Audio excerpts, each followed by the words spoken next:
Good evening. This is the Dean of All Things Spicy from Conjured Vapors Peppers, and I'm here to do a pepper review for you. So, for 4 years now, I have been trying to grow Manzanos. No luck until now. First pod ever. So, the first time I ever tried to grow Manzanos, I got seeds from a local Mexican shop.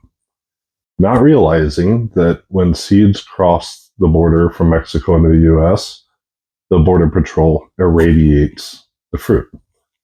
They don't want the pests to come across too. So the majority of the seeds become infertile. I didn't know that. So I was sowing them and sowing them and sowing them and sowing them, and nothing would come up. And so then I would get seeds from seed traders, free trades. And for some reason, I couldn't get them to germinate for 2 more years. This year, I had one plant finally germinate and go to term. So here's what we have. This is a Manzano Rocoto. So all Manzanos are Rocotos, but not all Rocotos are Manzanos.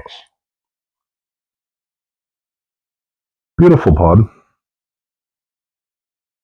Especially because I love Manzanos. One of my all-time favorite peppers. I've only ever had them from the Mexican shop because I've never been able to physically grow them. So this is my first time tasting one that I've grown myself. First pot off the plant that is ripe, and I'm super excited, super stoked. I should have at least 3 or 4, maybe 5 more, depending on how long we have until the first frost. So let's cut her open and see what she looks like on the inside with my handy dandy knife.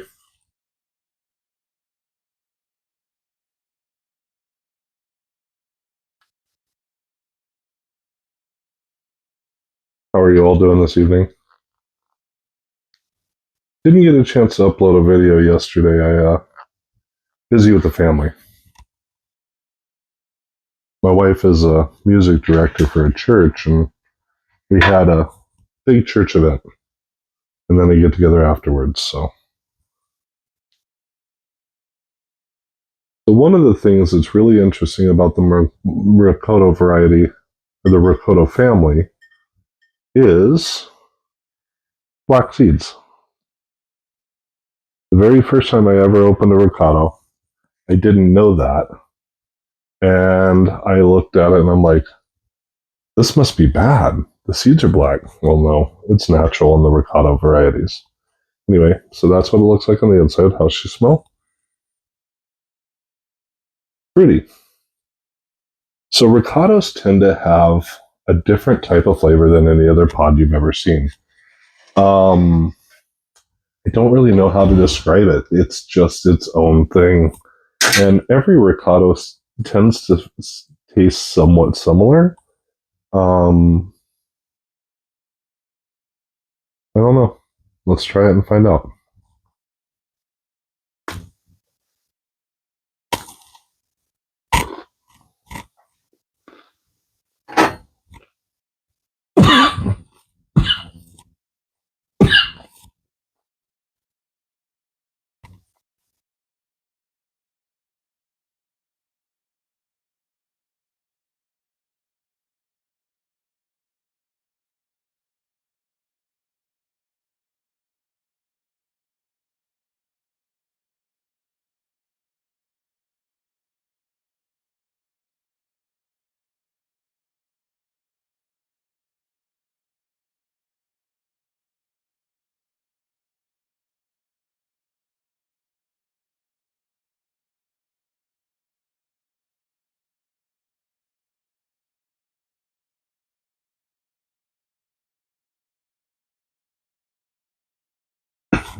Wow.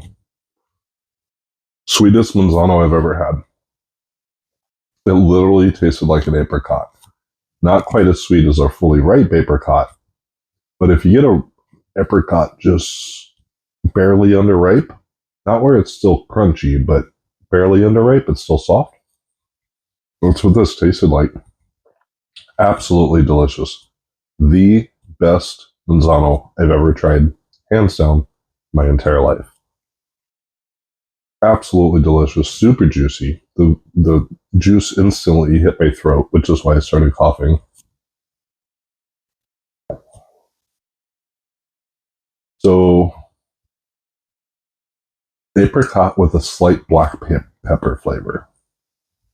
Maybe that's the one definition of the flavor of most ricotos. Maybe it's just that they have a slight black pepper flavor to them. That could be. So the burn on this is almost all tip of the tongue and lips. I'd say the heat level 95,000 to 115,000.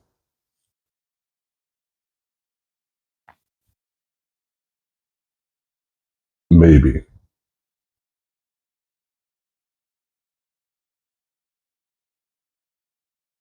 It's a lingering burn. It's a long lasting burn.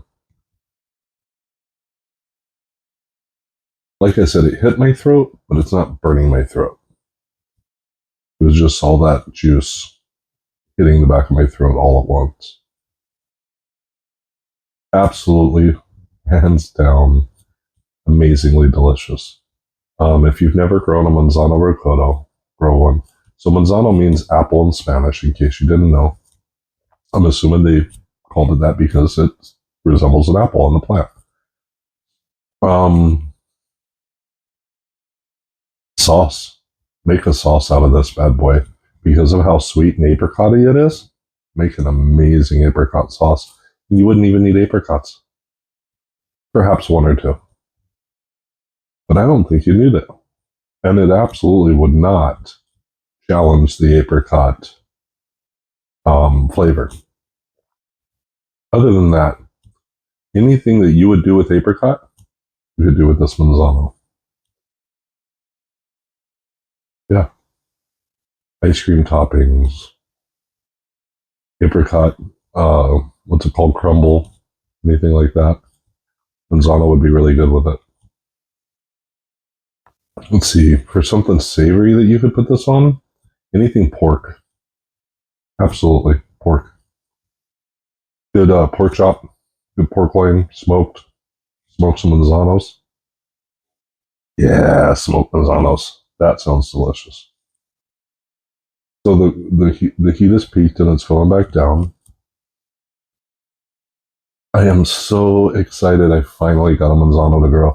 And now that I have seeds, 1, 2, 3, 4, 5, 6, 6 seeds, even if no others ripen, I have 6 seeds that were grown in my terroir. So terroir is the environment in which it's grown. That includes the soil, the atmosphere, the humidity, the temperature, all of that wrapped into one, the minerals in the soil. All of that wrapped into one, that's called terroir. Terroir. Terroir. Usually that term is used in winemaking, but it's true everywhere, right? So that's why many times you'll get different pods from different growers, and they all taste kind of different. It's because they were grown in different terroirs. And that's also why you can get, let's say, just a chocolate primatale seeds, and you send those seeds out to 35 different growers, and those growers grow them out for 5 generations, and they're all going to be different. They're going to taste different. They're going to have different heat levels. They're going to have different looks. Even if they're completely open pollinated seeds, meaning that they grow true to seed, true to form, they're going to all be a little bit different. And the reason why is because of the terroir. A hard word to say, but I like it. So, anywho, that is the Manzano Rocoto. Thank you for watching. This is the Dean of All Things Spicy. Have a beautiful night. I'm out.